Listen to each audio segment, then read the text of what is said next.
The foldable phone crease has been one of those things everybody notices in photos, but far fewer people actually care about once they use the phone. Well, Samsung may be about to make that debate even less relevant. A new leak says the Galaxy Z Fold 9 could arrive with a seriously reworked display design that targets the exact spot where every foldable shows its weakness, that center line. And if the rest of these early reports are even close to accurate, Samsung's next Fold could bring a thinner body, flagship-level cameras, next-gen Snapdragon power, better cooling, and maybe a major battery decision too. That is a lot for a phone that's still a full generation away. Now obviously we need to put the brakes on for a second. The Galaxy Z Fold 8 line only recently launched, and Samsung hasn't confirmed any of this. These are leaks, supply chain chatter, and early reports, not a spec sheet from Samsung. But when several reports start circling the same themes, it's worth looking at the bigger picture. So let's break down why the Galaxy Z Fold 9 might be more than just another annual refresh, starting with the display. The big rumor is something called CTG, short for Center Etched Thin Glass. Samsung's current approach uses ultra-thin glass, or UTG, across the folding screen. The new idea appears to be more selective. Instead of making the whole glass layer equally thin, Samsung could reduce the thickness specifically around the hinge area, the part of the panel that bends every single time you open and close the device. And that's actually huge, because the crease isn't just a cosmetic issue. It's the visual reminder that this is a flexible display doing something normal glass screens were never designed to do. By changing the glass structure in the middle, Samsung may be able to make that bend look shallower while also helping the screen hold up better after repeated folding. In plain English, less of a visible valley down the middle, without sacrificing durability.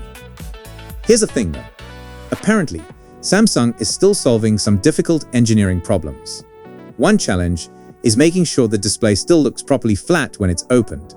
That sounds simple, but on a foldable, every layer has to work together. The glass, the display panel, the hinge, and the protective materials on top. So center-etched thin glass may be planned for the Fold 9 generation, but it's absolutely not locked in yet. There's also talk that this feature may not land on every foldable Samsung releases. If that happens, it would make sense for the book-style Fold models to get it first rather than the smaller flip.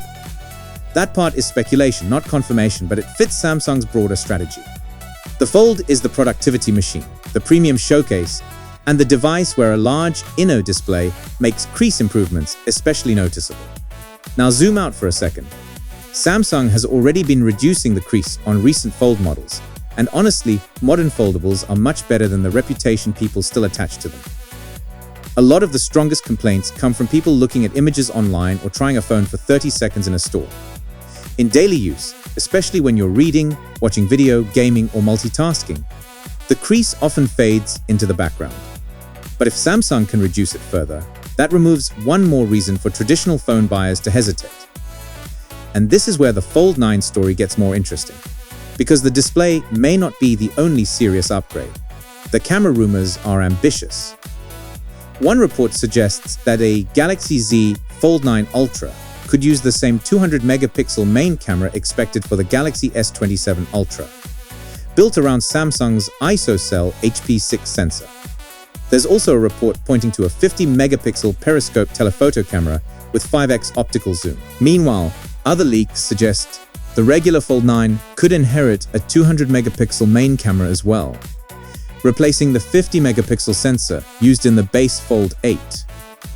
That would be a major shift for Samsung's foldable lineup. For years, the Fold has often asked buyers to pay ultra-premium money while accepting camera hardware that didn't quite match Samsung's best slab phones. Bringing a 200-megapixel sensor into the mainstream Fold would help close that gap in a very real way. The Fold 8 Ultra reportedly showed what that kind of camera hardware can do, with noticeably stronger detail and better light capture than the standard model. So if Samsung spreads that experience across more Fold 9 versions, it wouldn't just be a numbers upgrade for the marketing slide. It could make the Fold a much more credible option for people who want one device for work, entertainment, and serious photography. Okay, so here's where the performance side comes in. Qualcomm has set its Snapdragon Summit for September 22 through 24, 2026 in Maui, Hawaii. That event is expected to introduce the Snapdragon 8 Elite Gen 6 family, including a standard version and a higher clocked Pro model. Reports say both could be built using TSMC's 2nm process, which is the manufacturing technology behind the chip. Smaller process nodes can improve efficiency and performance, though real-world results always depend on the final phone design. The standard chip is rumored to reach up to 4.4 GHz with an 8-core CPU and an Adreno 845 graphics processor. The Pro version could push as high as 5 GHz, alongside an Adreno 850 GPU and more graphics memory. The Fold 9 series may use the faster variant, which would make sense for a phone designed around multitasking, large-screen gaming, editing, and desktop-style productivity. Samsung is also reportedly working on better thermal management. That means improved cooling, and the reason that matters is consistency. A phone can look incredible in a short benchmark, but sustained gaming or video editing can force it to slow down when heat builds up. Better cooling helps it maintain performance instead of sprinting for 5 minutes and then backing off. Design-wise, leaks point to a 4.3mm thickness when unfolded, down from 4.5mm on its predecessor. That's a small number on paper, but every fraction matters when you're holding what is basically a phone and tablet combined. The trade-off may be a weight increase to around 205 grams, possibly because Samsung could add a built-in magnet for accessories and wireless charging. Honestly, if that makes magnetic accessories more seamless, a few extra grams might be worth it. The battery situation is less clear. One report expects a 4800 mAh cell with 45-watt wired charging and 20-watt wireless charging. But the Fold 8 Ultra reportedly already uses silicon-carbon battery chemistry, which packs more capacity into less physical space, allowing a 5000 mAh battery in a 4.1mm body. So the key question is whether Samsung brings that battery technology to the standard Fold 9 or keeps it as an ultra-tier advantage. There may even be a Pro model joining the lineup, potentially adding telephoto flexibility beyond the standard version. But regardless of names, the price will likely stay intimidating. Early expectations put the 256GB Fold 9 near $1,999, with larger storage options moving beyond $2,000. That's the hard reality of foldables. The engineering is expensive, and Samsung knows this is still a premium category. Still, Samsung's direction is pretty clear. The standard Fold has focused on being compact and practical, while the Ultra model chases maximum camera and productivity hardware. The Fold 9 could start narrowing that divide.